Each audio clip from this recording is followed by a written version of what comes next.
What is up guys, Wraec here with a new video, and today with a guide for hero drills. Yeah, my favorite event is back, and of course we are going to do a little bit of a walkthrough through the stages. We are on the test server, so that is the bit of the advantage that we have all the stages unlocked. Here on the global server we only have the first 5 stages. In this video we are going to do the first 9 stages.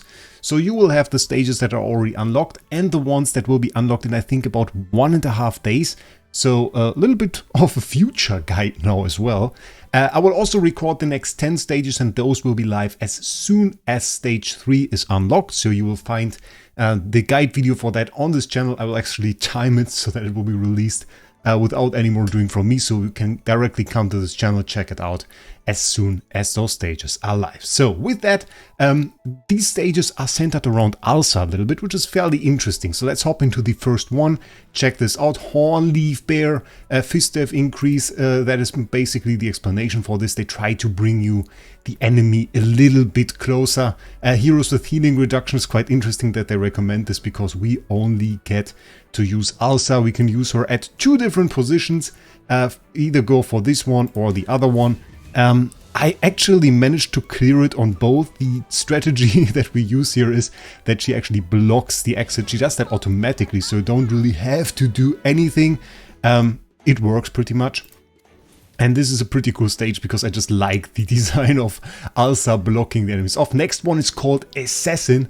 We have multiple heroes to use here. In general, I saw the most successful attempts with Arden being used. Arden has a very nice ability actually that he can twine the 2 closest enemies to him. So that is really, really nice. And of course we can use a powerhouse here, just like our trusty Seth. And Seth has a very cool ability that is actually him being able to teleport to the enemy, and he has a little bit of lifesteal there, so he will get HP back. So not only can we block off the enemies with Alsa from this position, we also can use Arden to twine some. So we have a ton of CC here, which is fairly good, because the enemy will heal. But that is not a problem actually, because we have Confining Spell, and Confining Spell is a CC, so we actually get to CC the backmost enemies, the 2 backmost enemies, which are the Smokies. So it's definitely mostly to show the use of our Confining Spell here. Next stage that we have is also pretty easy. Glimmer Bloom is explained here. Those are really pesky enemies. Evolve during battle, significantly boosting their skills. There are several of them. I personally dread the one that is immune to magic damage, because that is immune to the Iron Team, and it's quite annoying.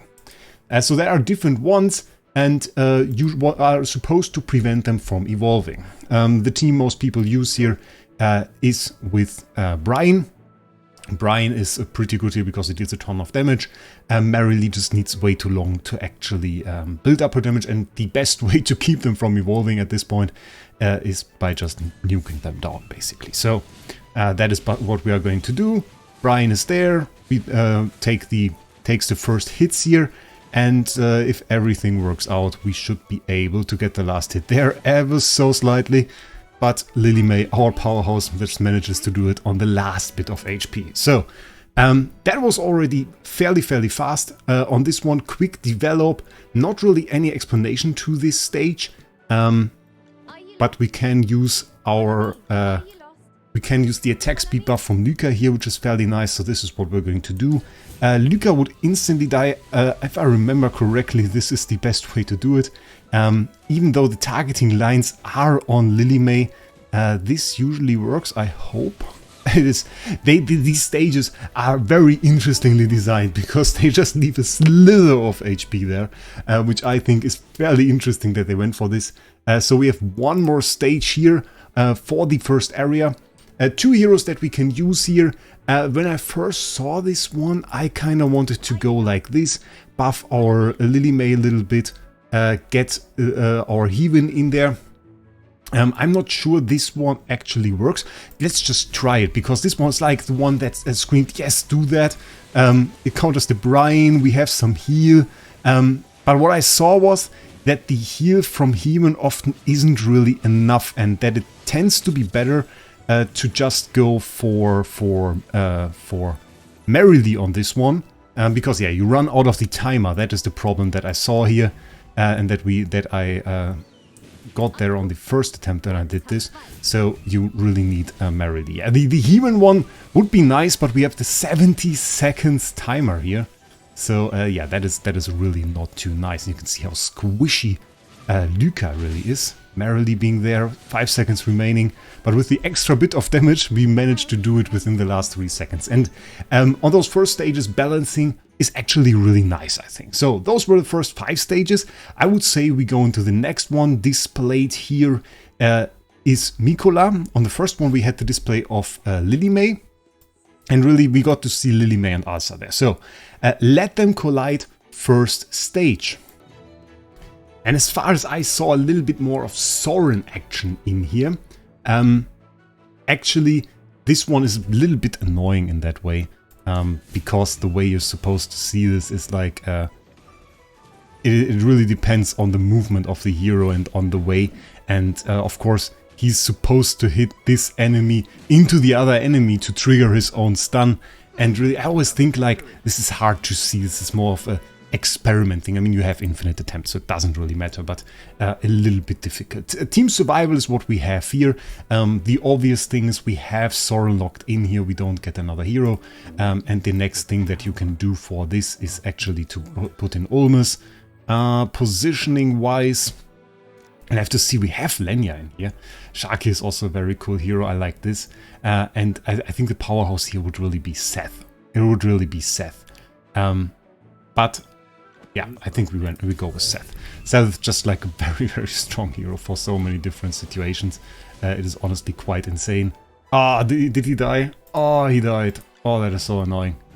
That is so annoying. That is really so annoying. I don't like that.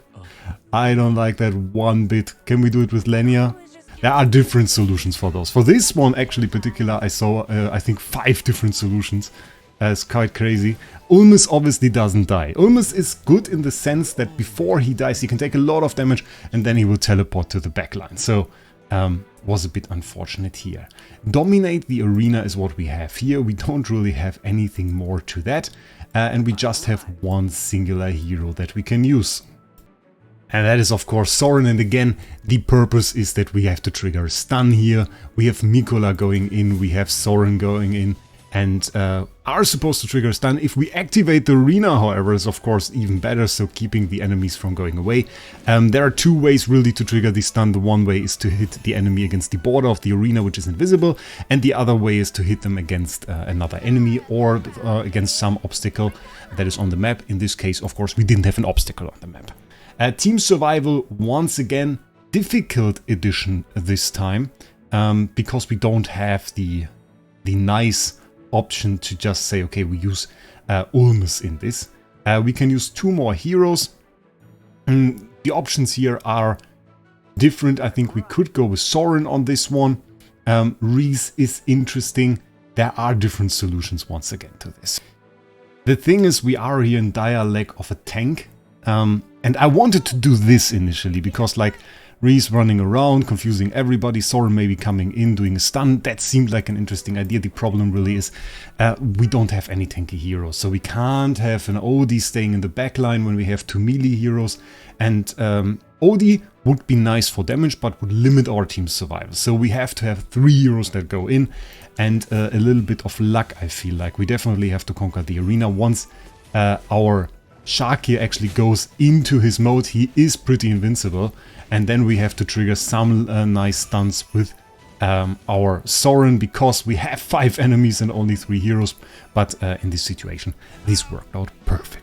And of course mainly carried by our Shark. You can see Mikola got a ton of damage, Sharky got a ton of damage, Soren seemed like he would die, but didn't even get that much damage. So you have some squishy heroes there, and that is already everything we have for the first 9 stages. At this time I have to say, not too many really difficult stages in there. They kept it fairly easily. Last season very, very difficult actually. Some stages where I said they were badly balanced. This seemed a bit easier, but we could see the heroes were close to dying, so it was on the line. There was just not that much to decide really. And It's still good. It's still good. I'm very eager to see the next one. We have Nara and Dunlinger displayed here, so that promises some interesting interactive choices and maybe some ways to learn a little bit more about Dunlinger. So stay tuned for that part. As I said, once the Area 3 is unlocked in-game, the video of me clearing it will also be there. Until then, I hope you enjoyed this guide, and with that, I wish you a great day. Subscribe to the channel, and we'll see us in the next one.